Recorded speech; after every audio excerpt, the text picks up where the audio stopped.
Hello everybody, welcome back to Easy Weeknight Cooking with Heart's Desire Spice Blends, and tonight we've got an old favorite, just wonderful comfort food, and that is beef stew. It is that time of year, right? Seriously. Tonight I'm doing a beef stew with a twist. Now some of you may or may not want to do this, but we are putting mushrooms in our beef stew, and I will tell you why when we get there.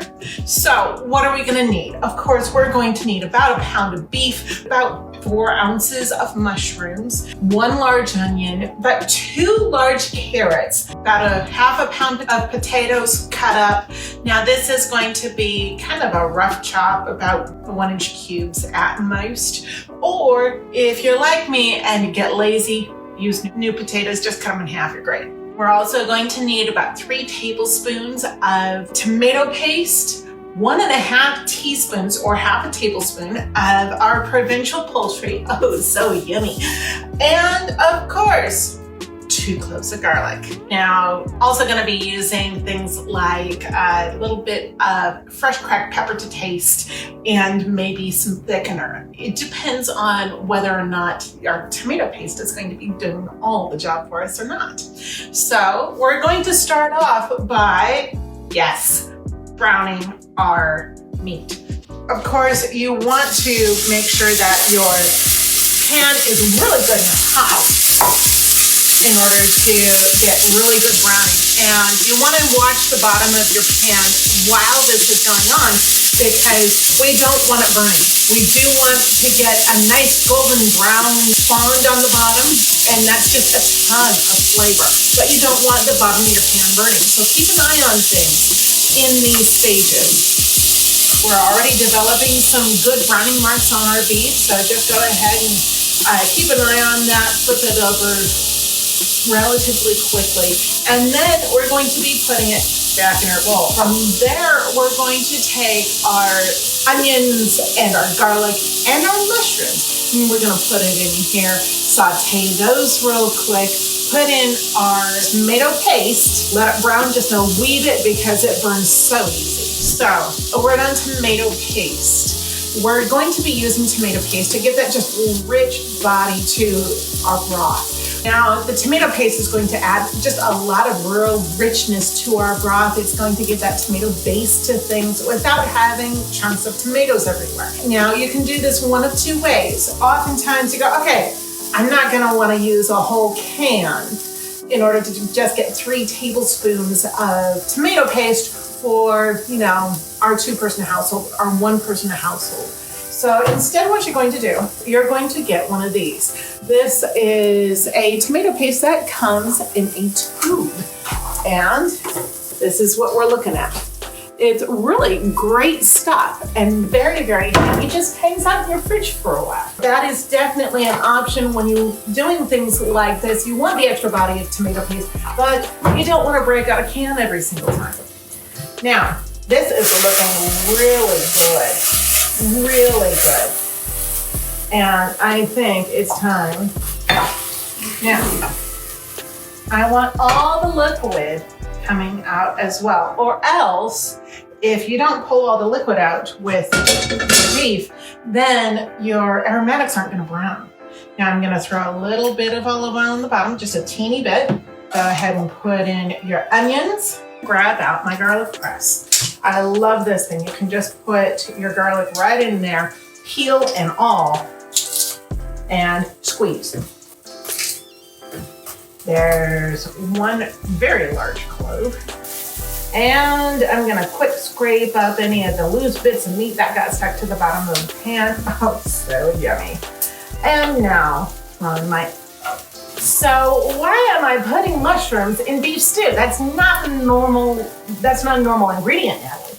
The reason why I do this, and I will put anywhere between 4 ounces and 8 ounces, depending on how meaty I want that tasting, is because you get a lot of umami flavor out of those mushrooms.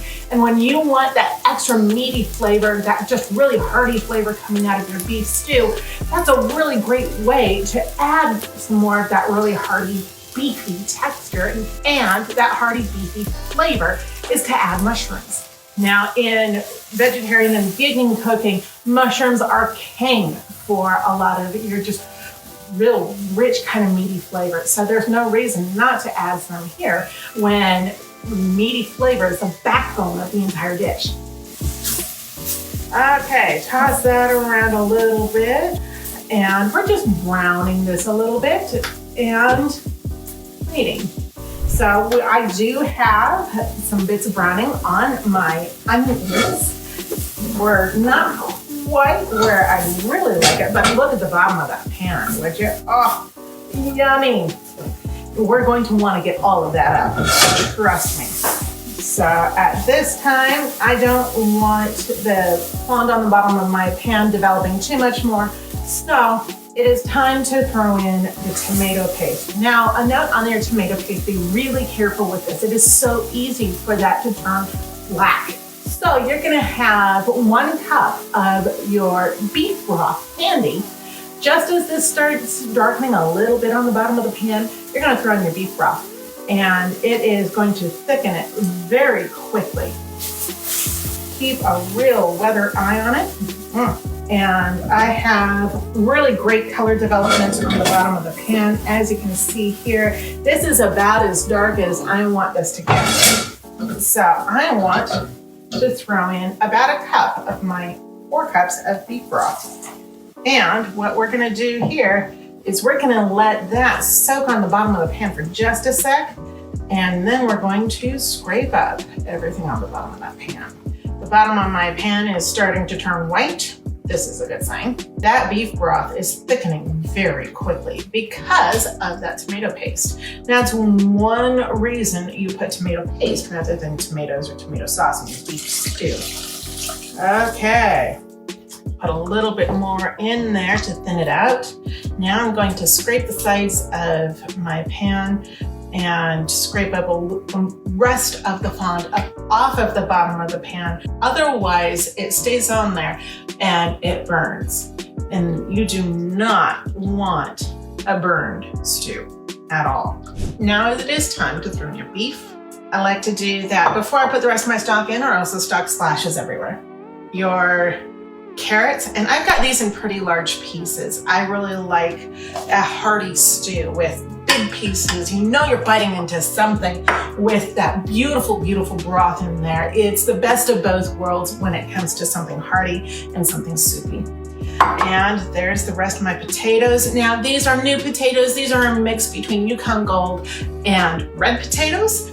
And I really love that, especially in a stew, because those Yukon Golds and red potatoes, even your purple potatoes, are definitely more waxy and they don't fall apart nearly as easily as your normal russet. We've got stuff sticking out all over the place. And it is also time not only for your provincial poultry, but the rest of your beef stock. Yeah, that's what I'm talking about. Right there. When you dig into this stew and put a big old ladle in there, you know you're putting your ladle into something, that's for sure. So I'm gonna scrape the sides real quick. And this, my friends, is going to go on medium heat for half an hour. When a half an hour is done, or your beef starts getting really nice and tender, either one, you can do both, then we're going to see what I have right back here in the Instant Pot.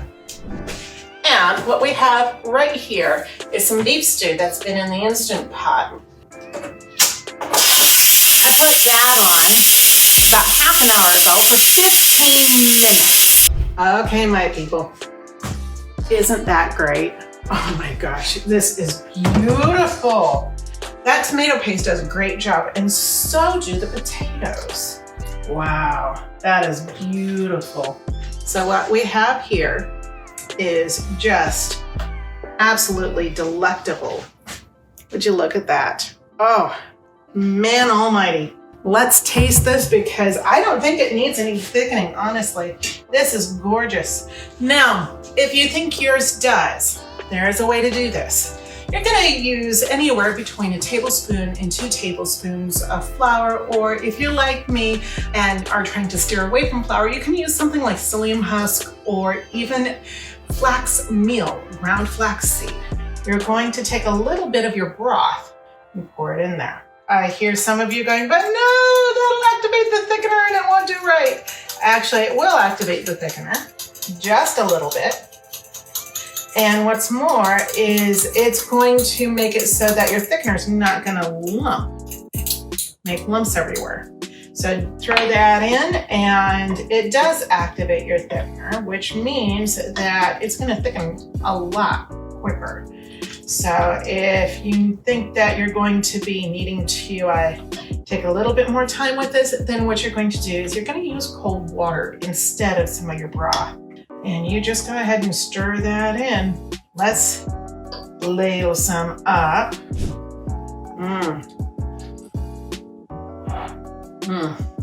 Oh yeah. Oh my goodness gracious. Now, add up to, say, half a teaspoon of fresh cracked pepper to the entire thing, and it is really even better. So from our house to yours, that's a really great beef stew. So you guys keep things tasty. We will see you next week.